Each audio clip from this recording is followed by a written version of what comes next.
తెలంగాణలో కాంగ్రెస్ పార్టీ ప్రభుత్వం 2 సంవత్సరాల పరిపాలన పూర్తి చేసుకున్నదని మహాధారణ చేస్తామని చెప్పని భారతీయ జనతా పార్టీ అధ్యక్షుడు రామచంద్రరావు గారు అంటున్నారు. ఎందుకు ఈ మహాధారణ అని అడుగుతా ఉన్నా.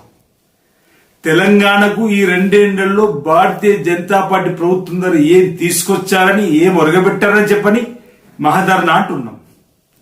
నిజంగా తెలంగాణ రాష్ట్రం పైన మీకు ప్రేమే ఉంటే 2047 రైజింగ్ తెలంగాణలో భాగంగా 2047 గ్లోబల్ సమ్మిట్ లో భాగంగా మా గౌరవ ముఖ్యమంత్రి రేవంత్ రెడ్డి గారు అన్ని రాజకీయ పార్టీలకు సంబంధించిన వారిని అన్ని రాష్ట్రాల ముఖ్యమంత్రి గారిని రమ్మన్నట్టుగానే నరేంద్ర మోడీ గారిని కూడా స్వయంగా మా ముఖ్యమంత్రి ఉప ముఖ్యమంత్రి కలిసి ఆహ్వానించి రమ్మని. నిజంగా మీకు తెలంగాణ చిత్తశుద్ధి ఉంటే నరేంద్ర మోడీ గారిని ఈ గ్లోబల్ సమ్మిట్ కి తీసుకొని రండి అని చెప్పిన మాట. ఏం తెలంగాణకు కేంద్ర ప్రభుత్వం ఏం సాయం చేసిందని మీ ద్వారా అడుగుతున్నా. 666 ఏమన్నా సాయం చేసిర్రా? RRR ప్రాజెక్టుకి ఏమైనా సాయం చేసిర్రా? మూసీ నదికి ఏమైనా నిధులు ఇచ్చిండ్రా? మెట్రోకి ఏమైనా అదనంగా ప్రయోజనం చేకూర్చే నిధులు ఇచ్చిరా అని మేము అడుగుతా ఉన్నాం. ఎన్ని మార్లు కలిసినా ప్రయోజనం లేని, అంతేకాదు మన రాష్ట్రానికి రావాల్సినటువంటి పలు ప్రాజెక్టులు బీజేపీ పాలిత రాష్ట్రాల్లో ఉన్న ముఖ్యమంత్రులు తరలించుకుంటూ పోతే నోరు మెదపని రాష్ట్ర బీజేపీ నేతలు అసలు ధర్నా అంటూ మీరు చేయవలసి వస్తే నరేంద్ర మోడీ గారి ఇంటి ముందు మీరు చేయాలి ధర్నాన్ని అంటున్నా.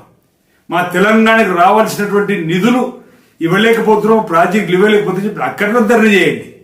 అసలు ఏ మొహం పెట్టుకొని ఈరోజు ఈ 2 సంవత్సరాల పరిపాలన పూర్తి చేసుకున్నటువంటి మా ప్రభుత్వ పని చేస్తారని చెప్పని మీ సూటిగా అడుగుతా ఉన్నాం. ఈరోజు రాష్ట్రంలో ఆర్థిక పరిస్థితి అంతంత మాత్రంగానే ఉన్నప్పటికీ రాష్ట్ర ప్రజలకు ఇచ్చిన హామీలన్నీ ఒకటి ఒకటి అమలు చేసుకుంటూ ముందుకు పోతూ ఇటీవల జూబ్లీహిల్స్ ఎన్నికల్లో వచ్చినటువంటి ఓట్లలో 51% ఈరోజు కాంగ్రెస్ పార్టీకి ఇచ్చి ప్రజలు ఆశీర్వదించి ప్రజలు అండదండలు అందిస్తూ మీ ప్రభుత్వం ఉండాలని చెప్పని ఆశీర్వదిస్తే ఆ ఎన్నికల్లో మీకు డిపాజిట్ పోతే ఈరోజు ఎందుకు మీకు మా పార్టీ అంటే అక్కసో ఉంటున్నా, ఈ ప్రభుత్వం పైన ఎందుకు మీకు అక్కసో ఉంటున్నాం? అరే బీసీ రిజర్వేషన్ 42% సంబంధించింది రాష్ట్ర శాసనసభలో సయ్యంటారు భారతీయ జనతా పార్టీ శాసనసభ్యులు 8 మంది. అదే 8 మంది ఉన్న పార్లమెంటులో మాత్రం న్యాయమైన విధంగా యూటర్న్ తీసుకున్నటువంటి సందర్భం. చట్టాలు రూపొందించి గవర్నర్ ఆర్డినెన్స్ తీసుకురారు. అదేవిధంగా రాష్ట్రపతి ఆమోదం పొందించే కార్యక్రమాలు కూడా మీరు పట్టించుకోరు. ఈ విధంగా మీరు మహాధరణ పేరిట ఏదైతే కార్యక్రమం తీసుకొని ప్రకటన చేశారో దాన్ని మీరు తప్పుపడతా ఉన్నాం. అసలు ఈ రాష్ట్రానికి భారతీయ జనతా పార్టీ కేంద్ర ప్రభుత్వాలు ఒరిగిందేం లేదు, ఒరగబెట్టిందేం లేదు.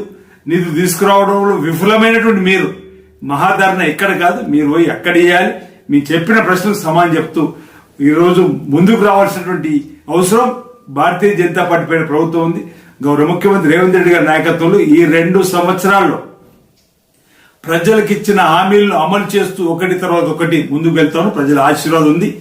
ప్రజా పాలన, ప్రజా విజయోత్సవాలకు కూడా పెద్ద ఎత్తున ప్రజలు ఆశీర్వాదం అందజేయడానికి వచ్చేస్తున్నటువంటి సందర్భం కూడా చూస్తే ఓర్వలేకనే ఈర్ష్యాభావంతో ఇలాంటి కార్యక్రమం మరొకటి కాదని సందర్భం తెలియజేస్తా ఉన్నాను.